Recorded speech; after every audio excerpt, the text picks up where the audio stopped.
Hey, yours truly. We are in the building. Vault Talks Women Share is here. Crew, where y'all at? Hey. There we go. We are out in the Who's House. We are here. Vault Talks Women Share. Welcome. So excited that you guys are here joining us on the third Thursday, which is all about Her Wellness Matters. So if you are joining us for the first time, thank you so much. We do appreciate it. There's so many things that you can be doing indeed on a Thursday night. Maybe you just got done with an e-learning session. Maybe you are just, cooking dinner, got it simmering, and you checking us out. Whatever you're doing, we're greatly appreciated that you are here with us. But I need to tell y'all, what is Vault Talks Women Share for those new people? So Vault Talks Women Share is indeed a platform where women can come together to learn more and share more about matters that pertain to their world. Yes, it is indeed on this platform where we talk about relationships, fashion, love, entrepreneurship, sisterhood, but of course, ways to be empowered as women. So, as tonight is all about Her Wellness Matters, it's really important that we have these platforms and we have these conversations about the wellness of women and how we take care of ourselves. And this month is a very special month.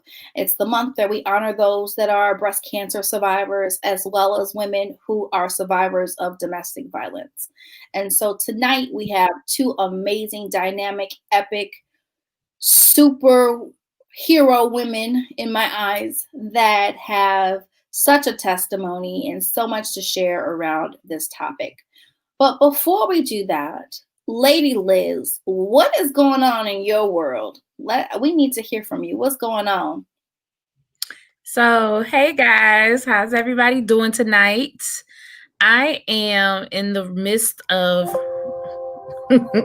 reorganizing my son's room on that end. So I'm getting very creative. It's allowing my brain to just go into that realm of just do and be and enjoy within the process because he's not ready. Let's just be real. He's not ready. Okay. But I'm ready. So we're going to do small transitions because he sees things are displaced. Things are out of the way, especially me putting him in his bed more often. So yeah. It's going to be something interesting. Despite all that, though, I am gearing up and I'm just being more creative with my own voice. And, if you haven't noticed or if you haven't seen, I've been doing a few more lives lately. So, next one coming up, let's get real with Liz, her Lady Liz.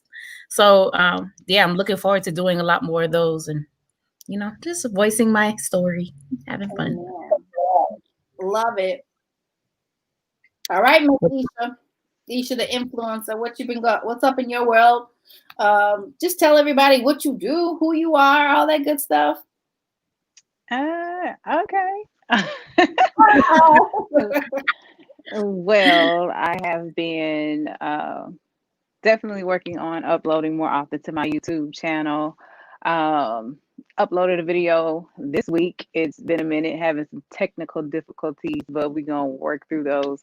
But yeah, just focusing on building my health and life coaching business, working on putting out my first online course, which I'm so excited about, called Go Getter Bootcamp, 7 Steps to Goal Achievement. And y'all can look for that to launch on Black Friday this year. So that's what Isha got going on. Boom, cat, boom. That's what we're talking about. Gotta love it. So for those of you who are a part of our community, we are all up to some amazing things. I don't know about you guys, but definitely 2020 has been a game-changing year. Literally a game-changing year. Changing your mind, changing the direction of maybe your business or your goals, your dreams, just really having you think twice or Think twice, maybe 3 times, 4 times about some of the goals that you maybe started 2020 with. And, now that we have like not even 3 full months left of 2020, where are you with those goals? So don't you worry. We got something special for you. Since we have a 5th Thursday this month, we're going to dive in and really have some dynamic people who are movers and shakers that can really pour into all of us that are going to be talking about how to finish the year strong. So despite what we have gone through, despite what we've seen, despite what we said to ourselves, how we really going to position ourselves to cross the finish line into 2021 with a huge smile on our faces. What is that going to look like? So tune in at the 5th Thursday. Yes, there's not many Thursdays that have 5. No, I'm sorry. There's not many months that have 5 Thursdays. So we're going to utilize this to our full benefit and make sure that we bring something really special to you guys. But right now, quiet is quote time. Come on, hit us with quiet is quote time. The one and only Aisha, the influencer. What you got? All right. So since we are talking about domestic violence, I was just in the mind of limits, and I know Takara is like, word to quote. So I'm just thinking like I want to do something around limits. So I came up with love your limits. And what I was thinking of with that is just like, okay, when we speak of love, we talk about love on here a lot, and with love comes respect. So if you respect your limits, then you'll most likely, be able to obey them. So when you reach a certain point, okay, this is it. I have to do X, Y, Z in order to get myself out of the situation because I've reached that limit. And so that's where I was coming from with that one. A lot of times we get to know our limits, especially with drinking or, partaking in anything. It's just like, I know I can only have 2 and then I'm done. So if it's that easy to walk away from a drink or from a bar, like why can't we, put ourselves in that position and in that mind state to walk away from certain relationships and certain people once they have crossed that line or that limit? So that's where I was coming from with that one. What you got, Lady Liz? I believe definitely loving your limits has a lot to do with going deeper within you and what your standards are and what you're not willing to allow come into your world and disrupt no matter what's going on around you. I definitely believe in the power of the what's the word that I'm looking for? Understanding who you are, where you are, and how you're not going to allow someone else to come and interject that. What your limits are. It's all about listening to, for me, it's always been listening to that instinct, that gut instinct that tells you, like, I'm not supposed to be doing this. Why am I doing that? Sometimes, we try to get away with doing it anyways. But it's really just taking that stance against yourself to sit there and say, like, look, this is not what I need. I need to go this route or go with that route. And really being able to hone in into those things and, live with that type of purpose, pushing for that, propelling yourself for that purpose on that end. And I think that once we're able to do that, once we're able to step into that realm, then there's a lot more that we have going for ourselves. Then things start to you're in a place of alignment. So things start happening without you even thinking about it, without you second guessing. You're being way more intentional about your life and where it is that you want it to go and loving it on a deeper level, on a deeper scale. Then nothing else will come in and compromise what it is that you have in mind, in store, and what you're about to accomplish. So yeah, loving your limits is it's definitely something that we need to take into our perception on that end, and just understand that your limits is not going to be the exact as someone else's either. So whatever your story, whatever your lane is, it's not meant to be Aisha and I cannot be on the same lane. She's in her own lane, but we can definitely help each other along the way. So knowing that and knowing where you can fit in, or your 2 cents that you can give, as long as it's good advice, or if it's just an encouraging shoulder, or if it's just for someone to, vent and do whatever they need to do, you're just an open ear. So understanding your limits, minding your own business, drink your water, all that good stuff, and then some in between. So I love words. So I needed to get a working definition of what limit is. So limit means a restriction on the size or amount of something permissible or possible. I'm going to say that again for the people all the way in the back. A restriction on the size or amount of something permissible or possible. So that means that we have control of what we allow to happen to us. There's some type of control. There's some type of instinct that we can literally position ourselves to control, period. Think about it. So we're talking about love your limits, right? First of all, we have to understand, how do we love ourselves? Do we love ourselves? Placing that self-love in the picture to be able to have that working definition of understanding what love your limits looks like for you as an individual. So being able to really honestly have that conversation with yourself to say, what are my limits? What are my boundaries? What do they look like? And I will say, being one who's gone through domestic violence myself, sometimes we lose sight of loving ourselves to where we subject ourselves into these relationships and get to a place to where we feel like there is no control, self-control. We don't have that control. We literally gave it to the one who is abusive in whatever form that looks like. And so this quote speaks so loud, because we have the power to literally position ourselves to love ourselves in such a capacity to where we can be mindful of the boundaries and the limits that we set for ourselves. Now, I will say this, that comes with having an understanding of self-love and understanding that some things just happen. And what I mean by that is we put ourselves in situations, and especially when it comes to domestic violence, we get scared. We don't see an out. I call it the sea of black and blue from my story. That's all I saw for some time. So it's like we have to change our perspective on what loving ourselves is to be able to create healthy boundaries for ourselves. And that comes with situations. So it's not something that just happens overnight.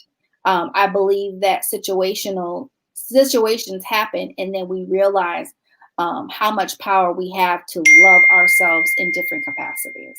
So this topic is very near and dear to my heart. I know your heart, Isha. I know you've been through it as well.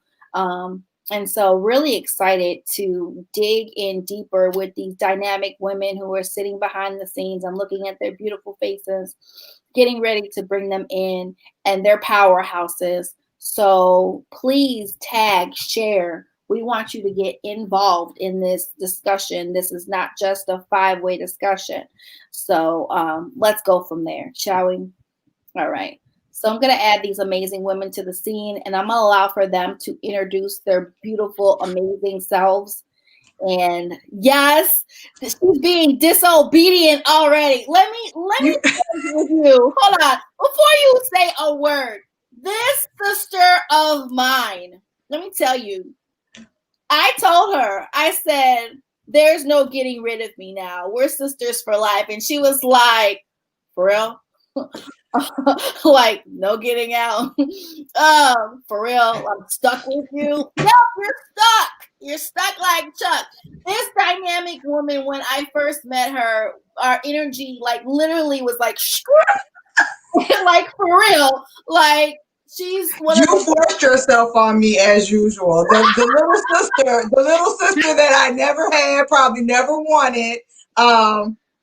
Yeah, you kind of you pulled me over in the corner, was like, yeah, here's my card. You're gonna be on my show, whether you like it or not. We're gonna make this happen. And I said, okay. We booked the show, and then after that, that's when she told me I was stuck with her.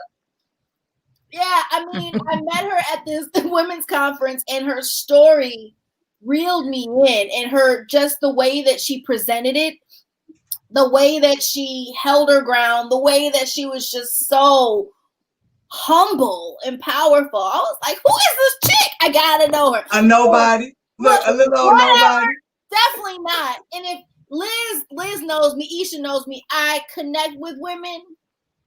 But there was something. Hey, Isha, Liz, I miss you guys. It's been over a year. No, it's been so long, right? So I told them you were coming, and I was like, she's gonna behave herself this time around. Really? I don't know why you told that lie. Have I ever behaved myself? Never, ever. So, ladies, introduce yourselves. Both sisters. We got one of my sisters I met this year. We clicked like this too. She lives all the way in Cali. I'm jealous. Not for real though, but I am a little bit. But introduce yourselves, ladies. Take yourselves off mute and let the people know who you are. I'll let Deidre go first because she pretty much almost introduced me. She just didn't tell my name. So go ahead, Deidre. Take yourself off mute, love. Or maybe I can. Can I? Oh, I did. Okay. Hello, everyone. Thank you so much for having me this afternoon. Very humbling experience. My name is Deidre Washington. I am from California, the Bay Area, and I've lived here all my life. My passion and my life's journey has always been a healing one. Something I've always fallen into. So I took it and ran with it. Since 2005, I've been following the path that life has given me, that I was born for. And so I'm happy to be here today, and I'm glad to be taking flight with this co-author project. And so yeah. Thank you. So what I didn't share is two beautiful women are a part of a co-author project we have coming out actually on Black Friday. Really super excited about it. It's called My Battle Scars Now Sing Melodies of Victory, and it's the stories of women who are survivors of domestic violence and breast cancer.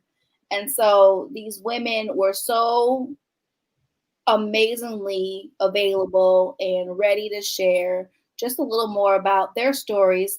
Before we even go into your stories, I want to set up the foundation and set up the scene a little bit and share a couple of facts that people may not know about domestic violence. So what is domestic violence, right? It is the willfulness, intimate, physical, battery, sexual assault, or other abusive behavior as part of a systematic pattern of power and control perpetuated by one intimate partner against another. I'm gonna say that real fast 3 times. You say it real fast. Nope. It is the willfulness, intimidation, physical battery, sexual assault, and or other abusive behavior as part of a systematic pattern of power and control perpetuated by one intimate partner against another. That's a mouthful, right? I believe when we hear domestic violence, a lot of times the first thing that people think about is women, and that's false. Women and men are victims of domestic violence. Let's go deeper, shall we? So the other thing that people automatically think about is physical abuse being the only form of domestic violence, which again is not true. And so I wanted to set the scenes up with some statistics around domestic violence so people can really understand where we're coming from.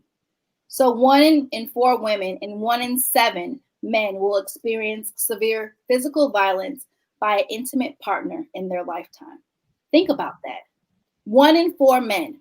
1 in 4 women, 1 in 7 men. That means somebody that you know is going to be a victim of domestic violence. Either it's a female or a man in their lifetime. Somebody that you know.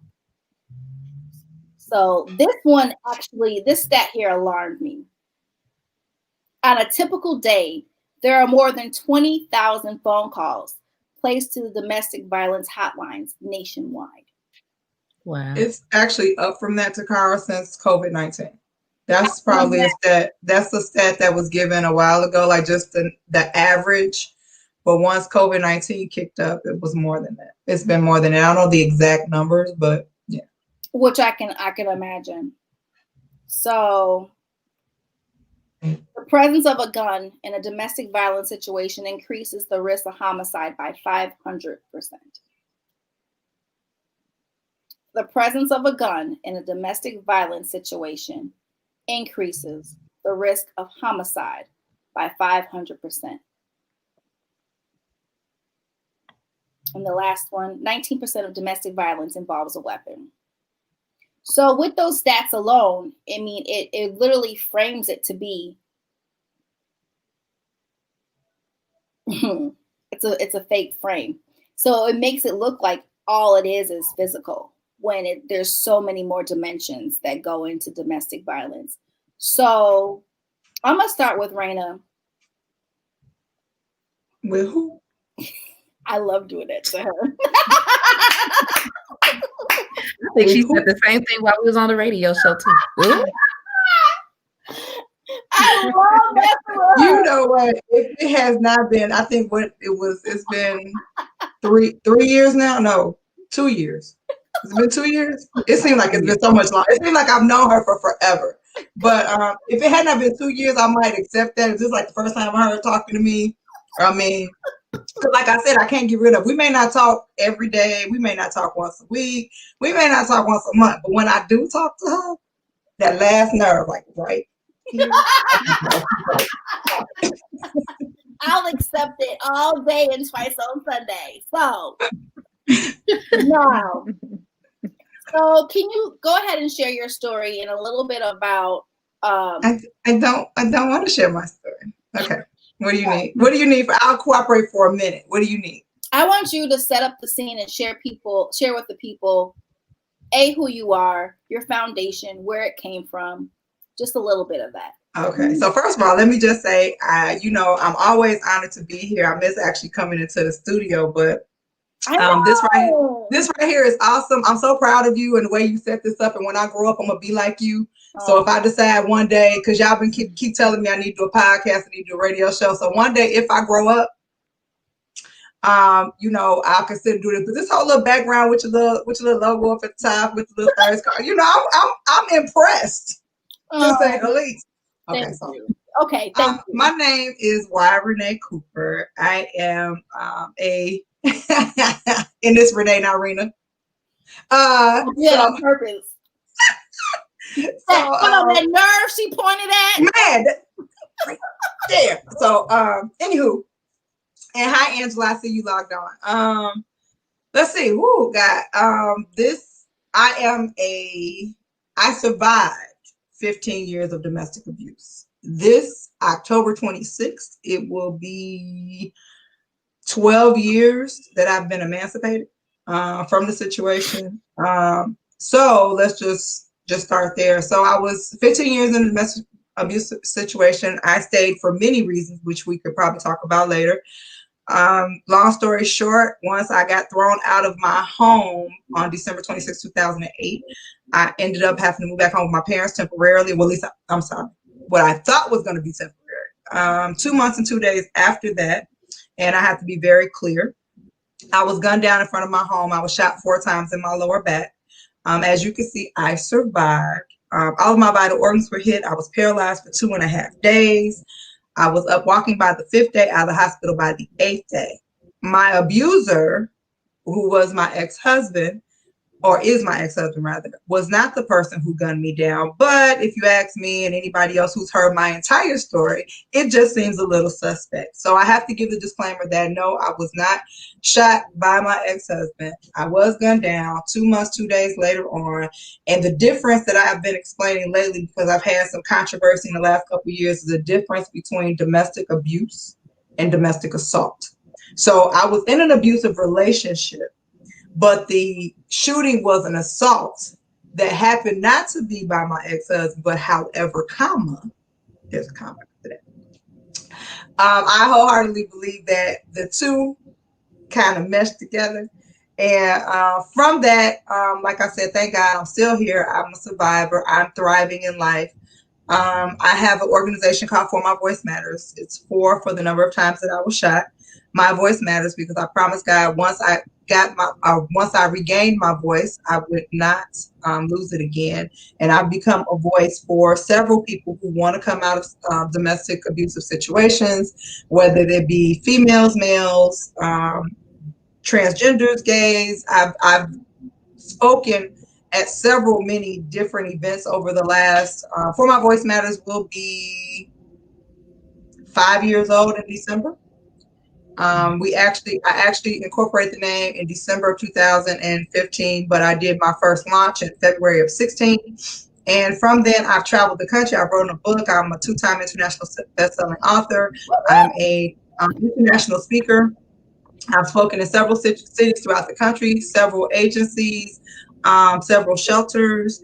This year, For My Voice Matters, I've kind of, by friends and families, I've been deemed the Harriet Tubman of domestic violence because I had my first client this year that I was actually able to move from one state to another state in order to escape a domestic situation. So with the help of funding from family, friends, donators like yourselves, all on Facebook, and anybody who's connected to me, I was able to actually give someone a new start. So my mission is to actually make more connections throughout the country, actually throughout the world, because we know that domestic violence is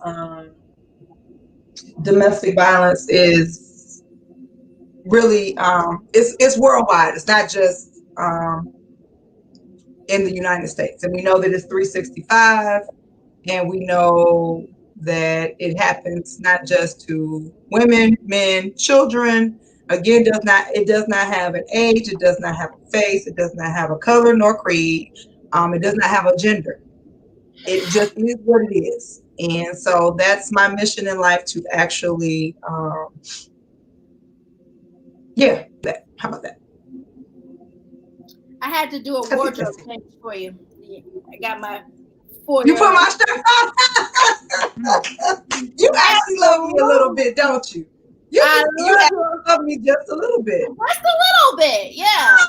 Thank you. Absolutely. So that's, I mean, your heart that goes out to these women is phenomenal. I've seen you really blossom over the years, even from when I first met you, and it's so inspiring to see how you're so dedicated to a cause where women literally can get a new start and literally own their voice again. So for the work that you do and just the international call that's on your life, just thank you for just everything that you do. So and that's just heartfelt. I mean, I didn't know that you actually, yes I did, because I pay attention to when you're live. You did just share that not too long ago. Just the work that you're doing, the whole framing yourself as the Harriet Tubman of, you know, your. I didn't do it. Somebody else. I made reference to it in a conversation, saying that's what I want to do, and then when it happened, and that's what we're talking about. So, Deidre, what is your story that you want to share with people in reference to your experience with domestic violence? You're on mute. Hold on. Can you unmute yourself? Oh, there we go. New to this computer world here, so bear with me. No, you're fine. Thank you. So the story I would like to share is a really personal one. However, mine started very young. I have two children who are coming out of their teens, and across the globe, teenagers more so than adults have been known to suffer in silence. For whatever reasons. And so my story goes into that from a young age, and just allowing people to understand that the dialogue also has to be open. Unfortunately, in my situation, the dialogue wasn't open for years. And so it went unnoticed, and it went and I was very silent because I wanted someone to ask so that I could open up and flow all out. And that opportunity was not there. And so with that, I am new to the writing platform. Having my writings out, I've been writing poetry since I was a young one, and I've always shared that and things like that. And it's always been emotional poetry. And so I write what I go through. And so now I just have a larger platform. And I love the work that everyone's doing. And I look to be involved in some little space in that so that I can help my community in the larger scheme of things as well. But yeah. And it's good. I mean, because I remember when I shared it with my family for the first time, and the way that I shared it was I was a co-author in a book. And can I be honest? I really wasn't expecting my family to read the book. I really wasn't expecting. And so they were like talking amongst each other. Hey, did you read what you said on page 83? Did you know on page 80? So there's this back chatter going on about what I wrote in this book. And it was about my experience of going through domestic violence. And I remember my mom was very upset with me. Why didn't you tell anybody? The first time you're putting it out in a book, like what's going, so just all those emotions. So I think a lot of times when we go through that and we come out of it, even just the fear of being in it, I believe some of that fear still sits with us to even talk about what we've been through, if it's something that a lot of people don't know. And I know for me, ignorantly, I would say, I would never deal with a man who beats on me, and I would never say it. All these, I would never. And when those literally came to be a part of my world, I didn't know how to escape it. I was terrified for my life because of the words that he expressed on, I'm going to kill you, or you're a bald-headed bee if I don't want you, nobody else will, all these things, or, cheating on me and literally making me stay in the relationship, wouldn't give me that exit out, all these different things that we go through that, how do you start telling people what you went through? Like, what does that really look like? And so, and I'll share, Aisha and Liz know a little bit about it, but my hair was really super short. So this was the year where I committed to myself. I said, I want to be free. So I started growing my hair. Like, no, I had to grow my hair. Like, that was my freedom to escape the fact of these words that still taunted me about what I went through. And, looking at myself in the mirror and still seeing this bald-headed person and literally hearing those words, I'm like, no, that's not. So just that image that I saw in the mirror and the image that he said I was a fight. And so I was like, nah, we're changing the script this year. So I was like, let's grow our hair. Let's see how long we can grow this, because I haven't had hair in over 20 years. So let's see what this really looks like. And so, when you go through this, the first thing is who do I tell? How do I tell them? What are they going to say? Then there's the shame, the guilt, all these emotions that come with this. So how do we get to the point of being able to be free with sharing our stories? What does that look like? Is that a question? Yeah. Okay. For me, my freedom came years after, and the reason being is I didn't tell anyone that I was being abused. He told people after he put me out that he had been abusing me.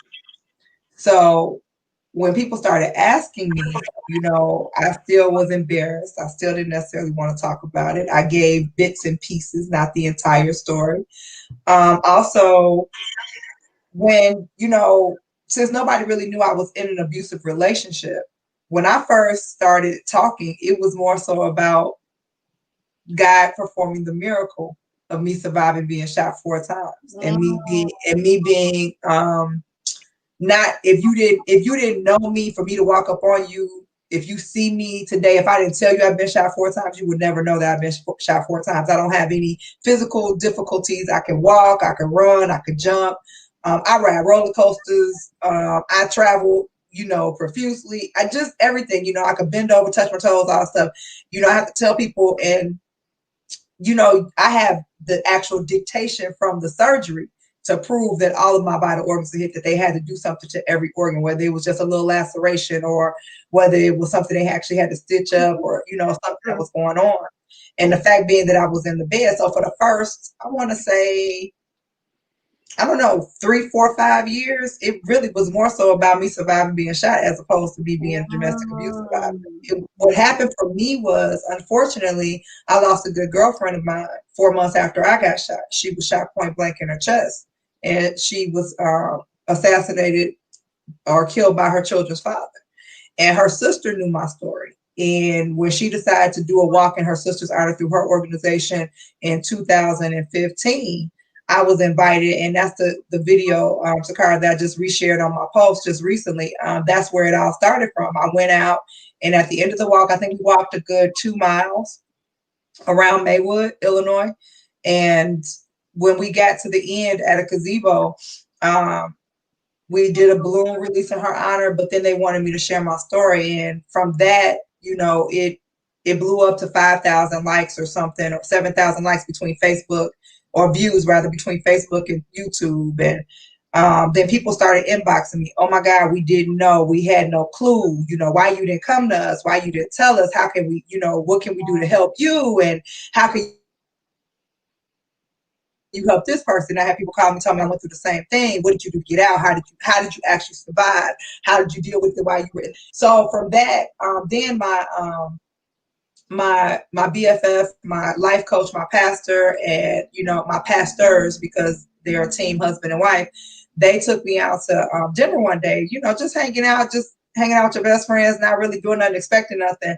And it was an ambush. They actually sat down and told me, you got all these people calling you, expecting you, or relying on you to help them out.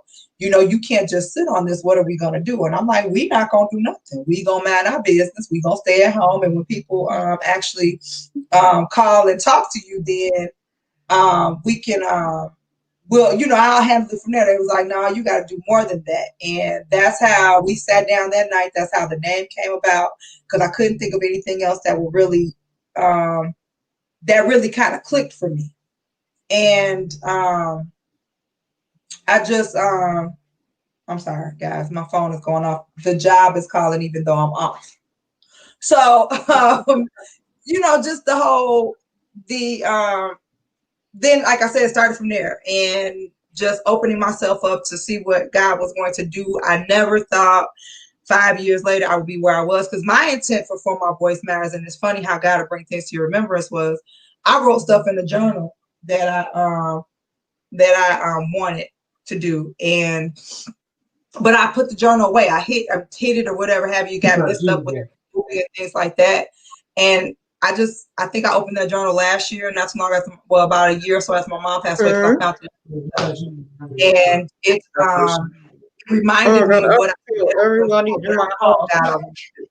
So all of this is now starting to come to fruition because me personally, I just wanted to really just raise funds on behalf of For My Voice Matters and just divvy them out to different organizations, to other shelters, things like that, not knowing that I was going to be called to start a platform to speak, to go around the country, let alone the world. Who knew I was going to write a book? You know, my best friend she pushes me and she was like, you can do this. You need something, you need material when you're going out. And my book is now, people are starting to call me, you know, and I know it's coming, it has actually happened. And people are starting to call me. They want to purchase the book to use it as a tool when they're talking to women in the shelter, when they're giving their own domestic violence classes, or, you know, for people who are coming through their programs just for them to read, things like that. I was able to bless a shelter with several books. This is stuff that, you know, my little finite mind never thought that this could happen. And I have still no clue what the future holds. I'm knocking on 50, thank God. And I never thought that at 27, when I got gunned down, that I would even see 50. I don't really celebrate birthdays. I don't know, something about this year, for whatever reason, I'm excited. Because any other year I dummy down my birthday, I do things for other people, things like that. But for me, just coming out and talking about it, it gives me a sense of release. It still helps me heal, because even some coming out of it now 12 years, and being in it for 15 years, there are still some areas that I can admit from time to time, they still will rear their ugly head. So for me, talking, communicating, helping someone else, letting them know that there is life after abuse, that's what helps me continue to do what I do. Even those times when I call Takara or I inbox her, she'll say, you know, sis, I ain't heard from you. What you doing? I quit. Is my favorite thing to say. I quit all the time. I probably quit and y'all know, because I said in the radio station several times too, I probably quit at least, I don't know, maybe once a week, maybe definitely once a month. Yeah. But every now and again it gets a little bad where I quit quite often, and then somebody will say something, somebody will remind me, somebody will put something back up that came in a memory, somebody will call and check on me out the blue, because God put me on their heart, just ask me, what am I doing? And so just talking about it for me, being as transparent as I always have been, continue to be, always be. I'm so mad. You know, that's how I get past and how I think I help others, because it's still a journey. Like I said, some places, and I think sometimes there's some places I still haven't tapped into yet. Yeah. As far as like trying to make sure that every part is healed, and before I spew something out on somebody else, you know. Right. So yeah. Woo! You said a lot. I'm sorry. You know, I can get chatty. No, I love it. Why you think you here? Hello. No, it's good. I mean, because you're right. You know, we go through so much and we suppress things, and we don't even know that we're suppressing until we're reminded of it, and then all the emotions flow back, and then, you know, you're forced to deal with it or not deal with it. You know, a lot of people don't deal with it. So it just is a reminder, and the whole thing about just getting within a community to where you can get that healing and feel comfortable about sharing your story right there with you. So Deidre, share with us, how long were you in your relationship? Oh, you're on mute again. Unmute. Can you unmute your mic? There you go. Okay. Thank you for reminding me again. You're fine. So for me, it was a series of relationships. Honestly, like I said, it started when I was young, and it actually worked up until my 30s. When I left my ex-husband in 2005, I explored a career in cosmetology, and that's when I started my healing through humanity efforts, basically doing things throughout the city, helping with different organizations in which they helped domestic violence survivors through housing and different things like that. And so helping the homeless and stuff. So with that, I just incorporated my healing, basically going through that journey with helping others. It's still going. I'm still in the healing process. Reeling from allowing my story to be heard, also trying to keep my children in mind because they are still young to me as a mother. Neither one of them is 21. And so there are a lot of things that I sheltered them from. And so I have had to really be conscious and really be mindful about how I share my story. Even though it is my journey and it is my healing, as we all know, it will affect the circle around us and those that we speak about and those that were involved. And we always have to be mindful about and I'm not saying that in a way to say suppress yourself, but for me, it's about, or it always has been about protecting my children and working at protecting my peace and helping those around me in a behind the scenes manner. Because with domestic violence, most of the work isn't out front. It's the things that you do in the dark. Like Miss Renee said, it's the women that you help to move to a better location so that they don't suffer anymore and that they do have an own life. And so, yeah. I love it that you turned to community first. That speaks a lot about your heart and wanting to help heal your community and heal yourself by serving others. That's huge. Isha, do you have any questions? Anything you want to say? Yeah, just, initially dealing with that, especially if you are a first time, I guess, a victim of domestic violence. It's just that feeling after. That's what I think. It's just like when it happens the first time and, it kind of, that shock kind of sets in. And then, okay, you're in the relationship and then you apologize and say, okay, it's not going to happen again. And then it happens again. Yeah. Right. So it's just like kind of taking on that identity of, I'm in a domestic violence relationship. Like that's a big pill to swallow. Just kind of realizing, the situation that you're in. Yeah. It's just like, and the things that take place after. So once you do get out, and Renee was talking about sharing her story and, how people were there to support her. But that's not everybody's story.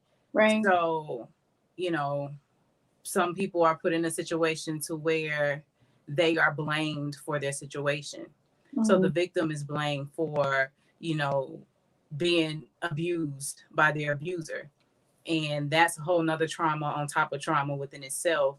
So have either of you ladies dealt with that or dealt with anyone who have dealt with that type of thing as far as just like being blamed for, being a victim? Did you want to go first? Because, I can run my mouth on that. Go for it. So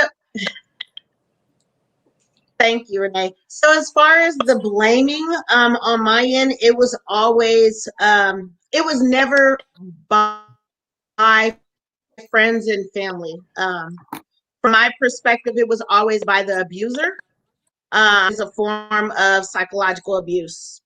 So 9/10, your domestic or physical abuse is always attached to another type of abuse. And then sometimes it's separate. And so I dealt with both separately, and then I dealt with them together. Neither one is better than the other. They both take a toll on you either way. What I can say is, and this is a survivor talking, I feel like I dealt with the emotional abuse harder than the physical abuse. As women, we're always supposed to be strong and what do you call it? Resilient and things like that. And so the physical was easier to hide. It was something that I could sweep under the carpet. Mm-hmm. The psychological and the verbal were things that I found myself actively trying not to put on my children. And so that was an everyday thing. Dealing with people outside of myself, because I really wasn't dealing with the outside world. Because as we know, abusers try to get you in a space where you're alone, so that you don't have any community around you. Right. And learning how to be in a crowd and be confident that I can talk to somebody about anything, not even about my situation, but just as a person, as a woman, as a human being. Those things are stripped from you in those situations. And to work back, we're internal than anything else. Right.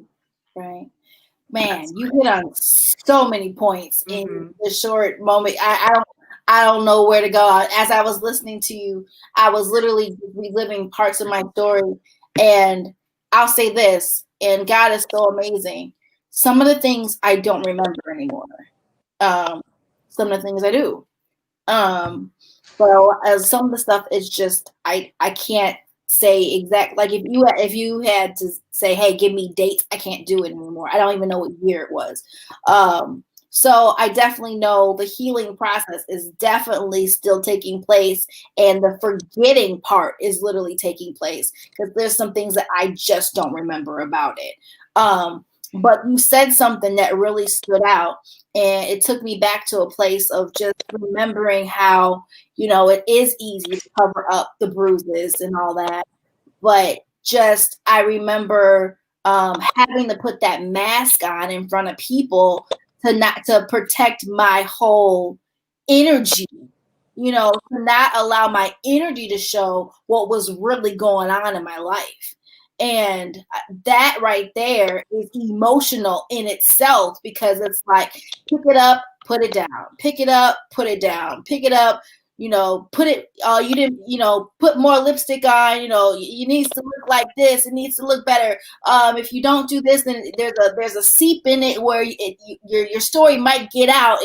So you mean just the emotional baggage that you're covering up because of the words and the emotions that you're going through, and it's a lonely place. You're like, well, who am I going to tell this to? Especially if you're with, and I hate using this word, but if you're with an abuser that literally threatens your life, you better not say anything or I'm going to kill you. You're already scared, right? You're already full of fear. So when they say stuff like that, and that was my case, you're like, okay, well, if you feel stuck, you feel like your voice is totally stripped. And until you are in front of people, with that fake mask on, you can kiki, ha, ha, woo, woo. You have bursts of happiness because you're not suppressed by that energy, but you got to walk back into it later on when you go home. Or for me, it was when he came to visit, because he lived 2.5 hours away, and then end up moving to the city where I was. So it was a lot of emotional baggage. So, it's a lot to deal with. So like you said, the physical, good old grandma, you put some cocoa butter on your bruises or whatever, they go away eventually, right? Well, the scars, some of them do, some of them don't, so even your scars tell that story. And it's like, when you see that, how do you embrace your emotions to not be all over the place, to be that little reminder of what you've been through? So there's a lot that women don't talk about, who've been in these situations. So, yeah, I'm going to digress. I think it's a lot of, and just to know, issues that we don't touch on when it comes to domestic violence. There is a reason why, your abuser is abusing you. A lot of times people don't want to take the time out to think about that or even think that far. but people have grown up seeing their parents in the same situations, Yeah. or just not really knowing how to deal with their feelings and emotions, so they lash out Right. physically. And like we mentioned before, it's just not women who are on the receiving end. A lot of men have been abused by women as well. So it's just like thinking of the mental health aspects. Like, I think that will kind of help dissipate some of the cases or instances that we do have. Just learning how to deal with self, learning how to unlearn some of the things that we've seen. Right. Therapy definitely is suggested and needed, but just understanding. And I have a background in social work, and we're put in hypothetical situations to where, okay, what if we had to represent the child molester? What if we had to plead their case? So we had to kind of look back in their mental health history to see where they were abused and how they were affected and how it's playing out. So it's just like, I have that understanding when it comes to those type of situations. Yeah, there's a reason for it. But sometimes it goes too far. Right. And the abuser or the victim is not even ready for, what could take place during those situations. So just kind of taking a step back and really thinking about how mental health plays a big part in the things that we go through in relationships. Absolutely. Absolutely. Well said.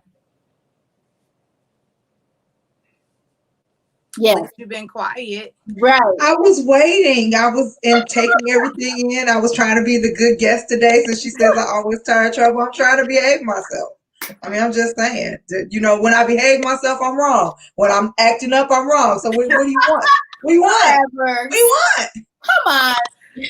Okay, so the original question, I believe, Aisha, you said about being blamed. Like, did other people blame us? Right. For me, I didn't tell anybody. Somebody really blamed me. It wasn't even necessarily blame. I'll say that it was just a lot of questions, and more so, why didn't you come to me? You could have came to me. You could have trusted me. I would have helped you out. Why didn't you do this? Why didn't you do that? There are so many different reasons why people don't or do something when it pertains to domestic violence. My why was, let's just be real. One of the things I say when I go out and speak now, I make sure it's very prevalent, because I kind of answer the question before it's asked. Well, why did you stay as long as you did? Well, one, I didn't date anybody who I thought was going to be an abuser.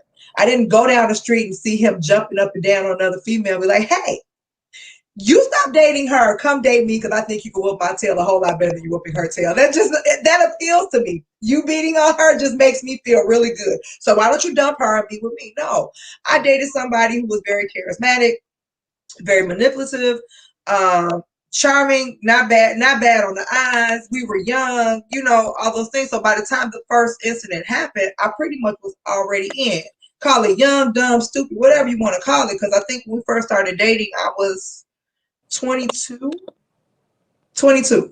And by the time the first incident happened, I was 23, 24. So I was already in, and by this time he had started necessarily isolating me from my friends, meaning that, I feel, let's spend time together. No, we don't have to go out with your friends today.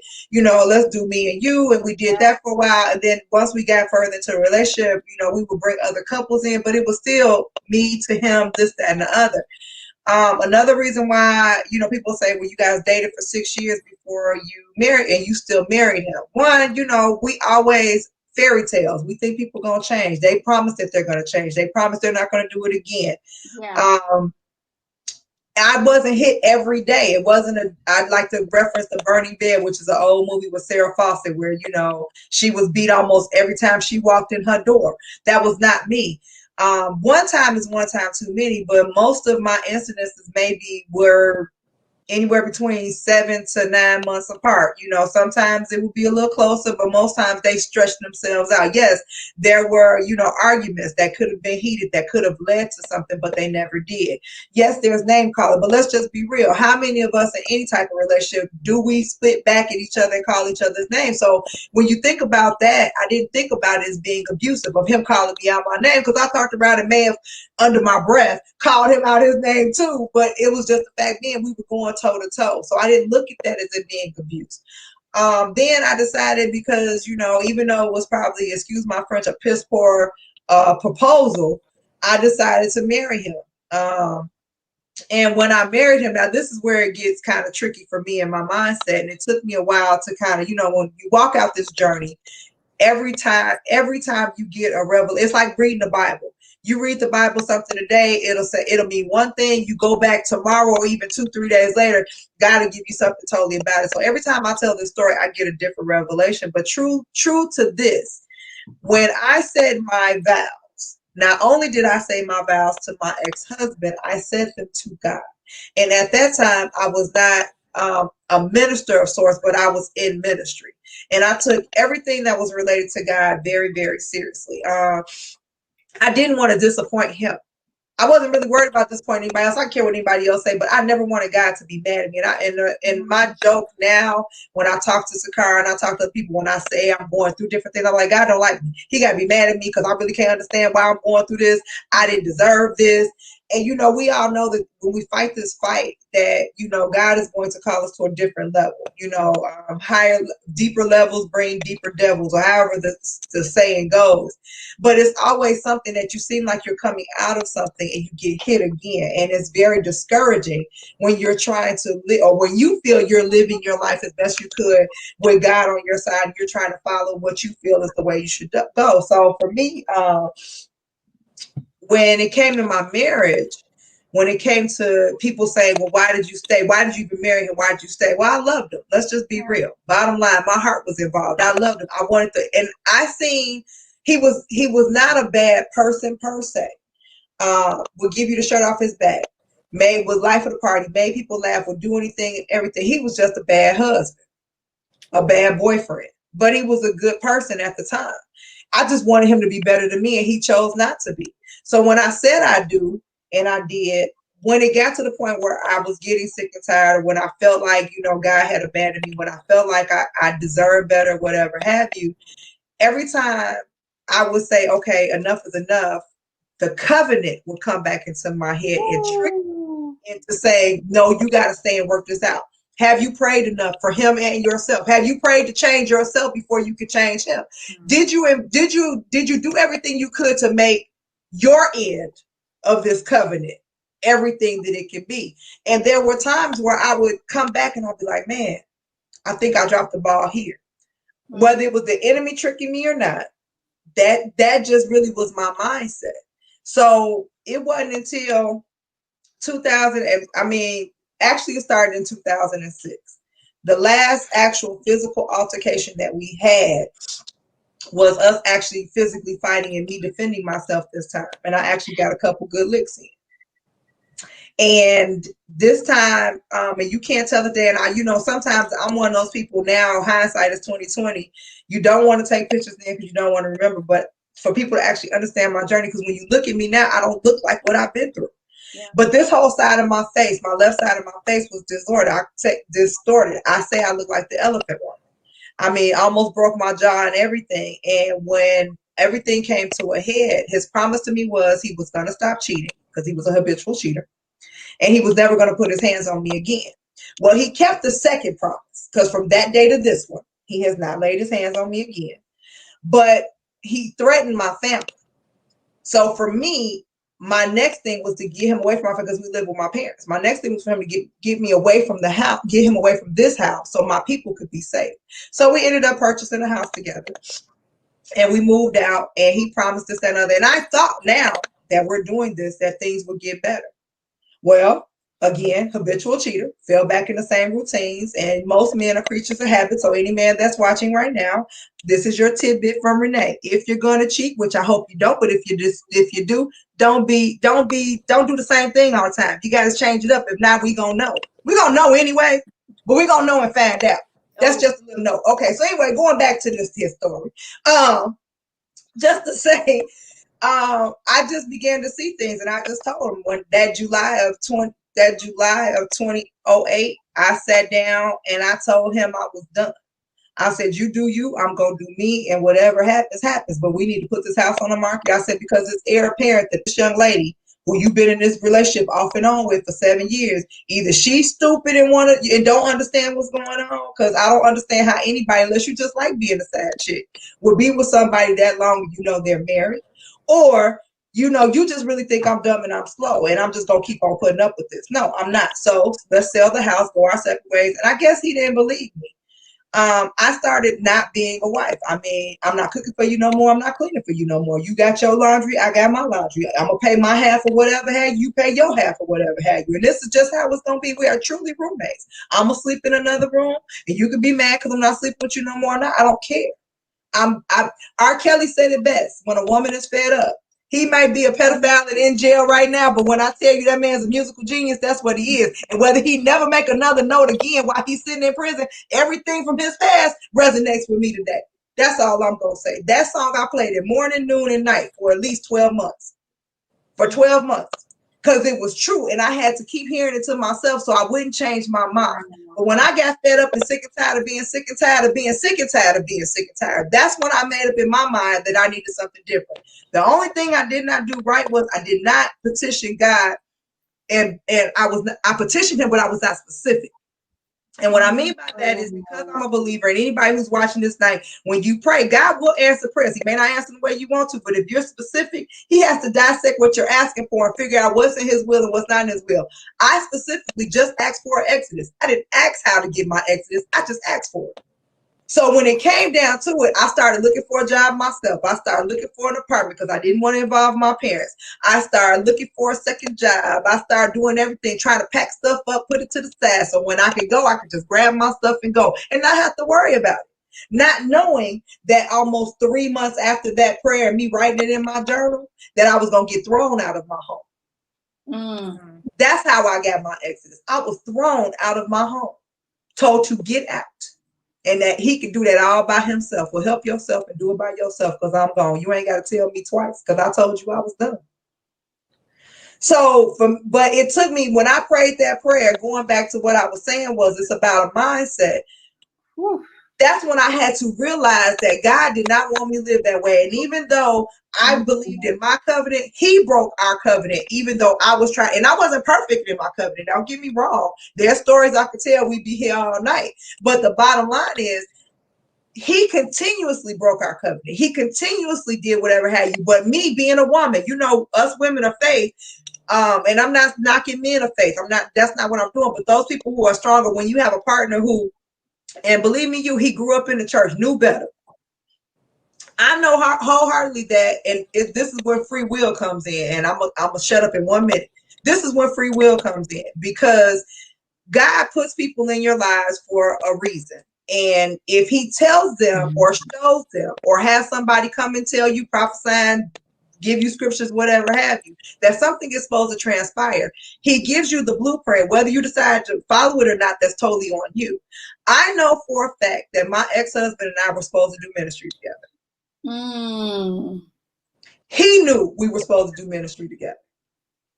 He chose not to want to do ministry, chose not to want to go to church, decided he was going to have other women, decided that. And then when it was convenient for him to be churchy or convenient for him to know the Lord, he would show out in front of people. I laugh to this day because when the detective came to me to question me when I was laying in my hospital bed, because they went to go question him first to see where his alibi was, because everybody who was on my end was like, we believe her ex-husband had something to do with it. I mean, her husband had something to do with it because we were still married at the time. He had something to do with it. Y'all need to go talk to him. So they went to go talk to him. The detective came back and told me that man sat in that living room, cried, crocodile tears, talking about he didn't know how anybody would want to hurt his poor wife, and that he just wanted me back because he knew he was supposed to be a pastor and we were supposed to be in church together. So when you do whatever you want with the information. So it's free will. You chose to do what you want to do. So when God finally got through this thick skull of mine, when I kept blaming myself for the marriage failing because something was wrong with the covenant on my end, when he finally got through my thick skull, when I finally got tired of being sick and tired and he could get through, he said, daughter, you did all you can do. You are released. Wow. So when I found out I was released, that's when I prayed the prayer of Exodus. That's when I started looking for stuff because I knew I was done and I had to get out the best way I could. But it's all about a mindset. And that's what I tell people all the time. And people who are in domestic situations and you want to get out, I'm going to tell you right now, if you're watching this or you share this with a friend, first of all, if you're the friend, don't judge. That's one. Two, you got to be careful of how you talk to us when we're in the situation, because what you will do is cause us to shut down. What you do need to do is be the true friend. And if you can't, and I'm not saying abandon your friend, but if you can't handle it because you know too much, then you need to kind of digress and tell them, hey, sis, look, or bruh, I don't like seeing you this way. I still love you. If it's an emergency, you need me, that's fine. But I need this handled back because I don't understand why you're staying where you're staying. I can't comprehend why you're doing that. And since you can't comprehend, I got it. I think they'll respect you more and they'll understand. But trying to tell somebody what they need to do, how they need to do it, they're not going to do it until they're ready to do it. It takes a victim 7 times to actually, or they do it 7 times to try to leave their abuser. Some make it to the 7th time, some do not. But it has to be a decision that they make, and all you can do is support. All you can do is be that person that they can lean on, and when they're ready to go, because if they don't make up in their mind that they're ready to go, they'll turn around and go back. Yes. And transparency again.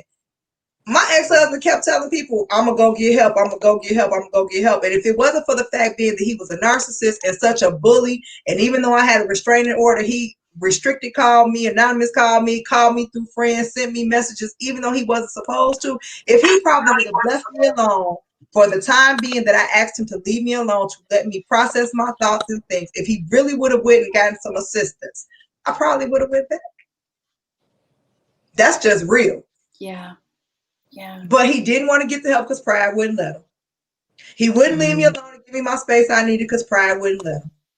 And that's the part of an abuser, is all the control. And once he found out he was losing control, it became a downward spiral of despair. And that's so good. I mean, because sometimes we're asked the question, well, didn't you see the signs that this person was such and such? And I know for me and my story, I didn't see nothing. It just was like one day we woke up and this person was I was like, who are you? Like, what just happened? But you said something, sis, because it was so powerful that you said it. I can't remember. Yeah, just the whole, people see these things in their childhood and they think that it's okay to act like this. And that was his story. He said, I remember I saw my dad treating my mom like this, and I thought it was okay to treat you like this. This is way after we got done out of the relationship. I believe what it was I started to tell him, hey, I'm getting ready to tell our story. You know, don't think you about to get rich off of this, because that's not what this is. And I said, people need to know how to overcome these situations. So this is why I'm telling it. And this was back in 2017. And he was in the place. Now, this happened way 2001 to somewhere up in there. Like I said, I can't remember the exact dates, but a long time ago. He was still in a place back in 2017 of, I can't believe I did that to you. I still haven't forgiven myself and all that. And I literally had to say to him, dude, it is what it is. It happened. You got to figure out how to get the healing for yourself, because I started my journey. And I'm not blaming you per se, but you need to figure out how not to do this again to somebody. So you need to work through that, to figure that out. But a lot of people are like, well, you had to have seen the sign. No, that's not how that works. It's not like we have the choice to be like, I see some signs here, No. And even, not to cut you off, T, but even if we do see a sign, it's not a sign that's prevalent enough to think. Because like I say, relationships, you're going to argue, you're going to scream, you're going to yell, you're going to call each other names. You're going to get mad, walk out. You might throw a book. You might do something like that. So some of the stuff that may have been a sign, you may have noticed, because not even in this relationship, other relationships, you did the same thing, had the same thing. So when you came to this relationship and the same thing was happening, it's just normal. So when the abuse happened, you blindsided. Like, how did oh, really? Yeah, you are, and you're feeling all these emotions, and you're like, and like, I think you said it, Isha. You're like, okay, well, it was only once. They said that they were sorry. So that literally just reels you back in and be like, well, maybe it was just an isolated incident. And then you go and start saying, well, maybe I made him mad, and maybe if I would do this, and maybe I shouldn't do that, and you start internalizing all these emotions and feelings based on what they did, and it has nothing to do with you. No, it's a slow build up for sure. Absolutely. And man, when you don't judge, when you say slow build up, I automatically thought about, and I'm about to tell my age, Pee-wee's Playhouse. Y'all remember the foil ball? Where you just keep putting the foil on the ball and it keeps getting bigger and bigger and bigger. I mean, and it's this huge ball. And you're like, what are you going to do with it?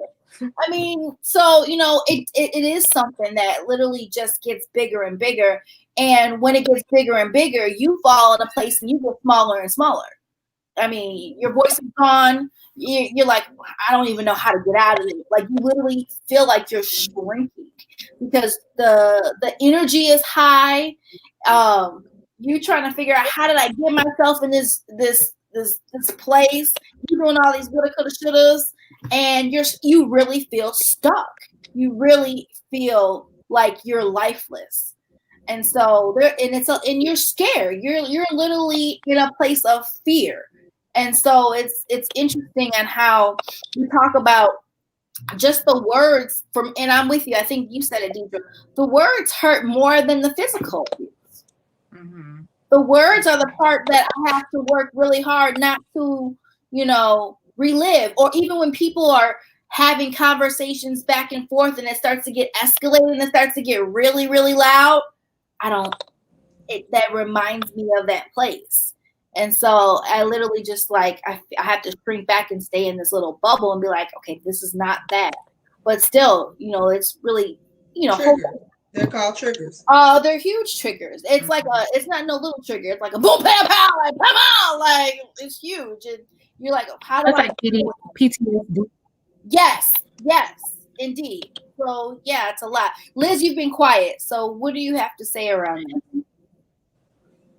Have you heard a lot? I have, yeah. It's teaching me a lot. There's really no call. There's no call sign as to use, because the question in my mind before Renee said it was that what would you tell other women to watch out for? But there's really nothing to watch for. It's you just trusting that gut instinct. We talked about it earlier about how sometimes your mental, because you love yourself, because that's typically there already. You know your limits and you know your gut, and it's to listen to it. And I don't know, and sometimes we don't listen to it, but that's just my opinion because I haven't been in that type of situation. And if I have, I don't remember jack. Okay, didn't we? Well, Liz, I hear what you're saying, Liz, but and there are a lot of times we will miss a lot of signs, but there are some signs to look for, but most of the time we won't catch them until we're actually in the relationship. Right. Again, the isolation is a big one. You're beautiful 1 minute, but 2 minutes later you fat and sloppy and ain't nobody else gonna want you but me type thing, and then they come back and keep apologizing. If they phone calls get excessive, or if they start saying, well, I missed you, you didn't return my phone call. Why you didn't return my phone call? You usually talk to me. They keeping a schedule of how many times y'all talking. Now it's supposed to be routine. But see, that's the problem too, because what we may deem as a sign, it almost feels like it's flattering. It's they really, and that's how they pull you in, so, and then they might not get a chance to abuse you if you somebody I don't do all that controlling stuff, for whatever reason. No, I'm not touchy feely. I don't need to be up underneath you like that. I'd rather be with my friends, or I need to mix with my friends too. And then they'll realize that you're not a suitable candidate for them to take advantage of you. And they might not want to date you anymore because because they can't control you and they can't manipulate you. I can honestly say that since I've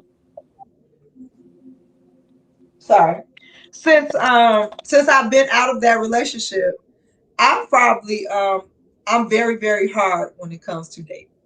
So much so that I'm not dating now.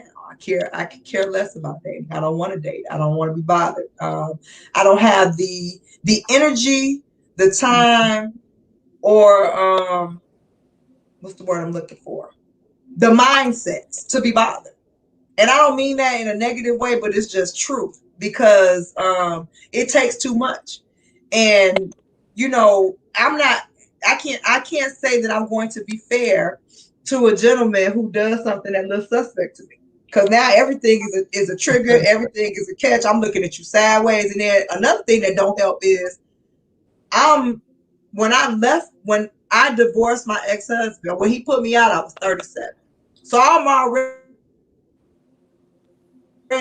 a quarter away past. I'm not gonna see nothing from me no more. I gotta look forward. Like I said, I'm almost a half a century old. I pray to live another half a century, but majority of my life is behind me. So what I'm not gonna do is put up with no foolishness. What I'm not gonna do is put up with a whole bunch of garbage, and I'm set in my ways. Just like most people that's my age and older gonna be set in their ways. So when I'm not willing to compromise, when I'm not willing to settle, when I'm not willing to do whatever have you, everything to me looks suspect. I don't need no shyster. I don't need you to try to run game on me, because I done had pretty much all games ran on me. It's not one you can probably run on me. So when I see you looking sideways, when I hear you talking crazy, I just be like, oh, okay. And I'm that person. And if Angela's still watching, she'll probably laugh. I'm the ignorant one out of my crew, because I'm the one to tell you right away what I'm not going to be bothered with. And I see you, and I'm good. And how about we don't say we didn't lose my number, because I done blocked your number. And we just don't have to be bothered. And if I run into you again in Walmart, act like you don't see me. Now, don't even speak. Just keep going. Don't even say, hey, no, don't even do it. Like I said, let's just say, don't even act like, you can act like I'm ugly, because, when you see me again, you're going to be like, oh, she's still attractive. Act like I'm ugly. Keep walking. I'm not. Because that's how I'm going to look at you, like, I don't even see it. That part. I want to throw some attention to, I started a watch party. And thank you for all those that are watching via watch parties. I know, Liz, you got one going as well. So some of the comments that are in here are quite interesting. There's a man that is in here who said, wow, I lived that. If you can chime back in and let us know what you lived through, that'd be great. So you have a couple comments. Some people are saying, you have to ask God to help you. Absolutely. Pay attention to the true learned behavior of people. Family patterns. We were talking about family patterns. That's a lot of times why abusers are the way that they are, is based on family patterns. Emotional abuse is the worst. One of our watchers are saying here. And the cycle of domestic violence is real. It's honeymoon, escalation, and then the violence begins. One of our watchers or viewers are talking about, my ex used to body slam me. Someone else is saying it's all about control. And a gentleman is actually saying there are flags. One big one is purposefully mean things done or said, followed by, I'll never do that again, is what he was saying. And we just have people just simply being encouraging, just talking about how there's so much more of life to live after you've gone through domestic violence. So I want to thank you guys so very much for your time, your energy, being transparent with this audience tonight. So domestic violence is not an easy topic to talk about. It's one that allows for you to literally just go back and, like you said, Renee, every time that you think about, the situation, more things come up to talk about, and it's real. It's constantly something that you're literally digging and pulling out, and that's healing. You want to get healed from it. You want to talk about it. And so, any last words? Under 60 seconds that you would share with the viewers tonight. Deidre, you want to go first? Under 60 seconds. Yeah. I just want any of those that are dealing with this and that are looking for a way out, that you have strength that you don't even know, and it's in there. And so trust that. We lose a lot of power, we turn over a lot of power. And so I just want people to be encouraged and find their strength again, and look for those organizations that are out there helping people to get back on their feet in silence so that they can be safe and secure. Yes. Absolutely. Rena? I knew you. That's why, look, I'm not saying nothing. I quit. No, you can't. We're live. Can you quit? Got you. I'll teach you to keep messing with me. That's sisterly. We were doing so well. You just had to end on a bad note, right? You had to act. You want me to act out. You want me to act a whole fool. Little sister. You want me to act a whole fool on your show. No, sis, not tonight. We live. In a few minutes, you can act a fool. I don't care. 60 seconds. Oh, wow. Okay, so just basically piggybacking off what you just said, you're not alone in this. There are several organizations, several people out there. If you feel like you can't trust your family members, just contact. I mean, even if you go on Facebook and type in domestic violence, there's an organization that's out there. And I tell people all the time, I'm just one organization of thousands. Just pick one. That's what it's our mission to keep the peace. It's our mission to keep our mouths closed. It's our mission to keep your privacy. We just want you safe. So even if you feel like you can't call a family friend, the 1-800 domestic abuse hotline, or which I'm quite sure Takara has, is 24 hours. And they'll talk and walk you through stuff and get you resources in your state. That's basically it. Just realize that there are people out there who really do want you safe. Yeah. And want you to live whole and want you to thrive in after abuse. And if we can make it out, it ain't nothing you can't do. Amen. And I tell one last thing, and I tell this. Some people don't realize it's about peace of mind. And I told somebody one day that was really profound, and it still rocks with me. It's two things. One about COVID-19. For me personally, I believe COVID-19, if it put me in a hospital and brought me out of my domestic abusive situation, I'd rather have COVID-19. And that's really harsh to say. Two, when I got put out of my home, he literally chased me trying to get me to come back. But for the 3 minutes that he did not chase me, that was the most peaceful 3 minutes in my life. So just imagine if you could come out of something and survive longer than 3 minutes. But when you're in a situation in that mindset, I promise you, just coming out a minute, 2 minutes. And I told people, if I had died that day, when he jumped on me that night, them 3 minutes meant more to me than anything else. Because I had peace of knowing that I was out of it. And at that time, did not think that I would go back. Yeah. Again, I'm telling you, just after sitting there thinking about it, how much I love my husband, I thought about going back. Don't get me wrong. But them 3 minutes right there, them was the best 3 minutes of my life. I wish I knew the exact time because I could put that in the book. Yeah. Yeah. So what you see scrolling below is the email for Renee and her organization. So if you know somebody that literally needs, assistance, needs to hear, that encouragement, needs to be set free in their mind and their soul, please share this email so she can make sure that if she can't help you, she gonna make sure somebody can help you, and giving you the resources to make sure that you are safe, or the person that you're referring it to. So, because this is a big deal and it's really important. So, Ish, what you got?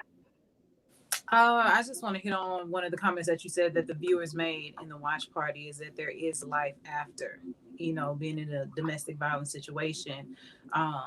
Most times you have to be saved from your partner, but sometimes you have to be saved from yourself, because there's a lot of domestic violence situations that end in suicide. Yeah. So, just as a way of escape. Yeah. So like Renee was saying, just reach out to somebody. If you can't trust your family, you can't trust your friends, there are plenty of hotlines that you can call. Somebody is actually waiting on you to dial that number. Yeah. And for the viewers, just like the Vault Talks Women Share Facebook page. That way you can be a part of our live stream. Yeah. That way your comments can be featured on the show instead of in the watch party, because we can't see the watch party comments. So we would like to see you guys interact on the show. Absolutely. That's all I got. Whoop, whoop. Lady Liz. I definitely appreciate you girls coming on and having this conversation with us and filling us with the information that is tucked away because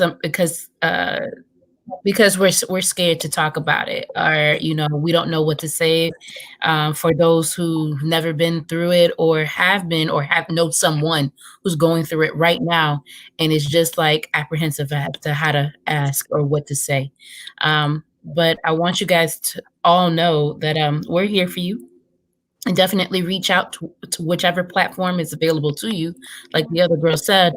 But at the same time, if you're the friend of the friend or the sister or the brother or whomever the case may be, just know that you can be an open ear. And if it's just to let that person be and just know that they have you, and, their rock, then be that person for that. Absolutely. 60 seconds or less. I think you guys have all said it. There's life after this.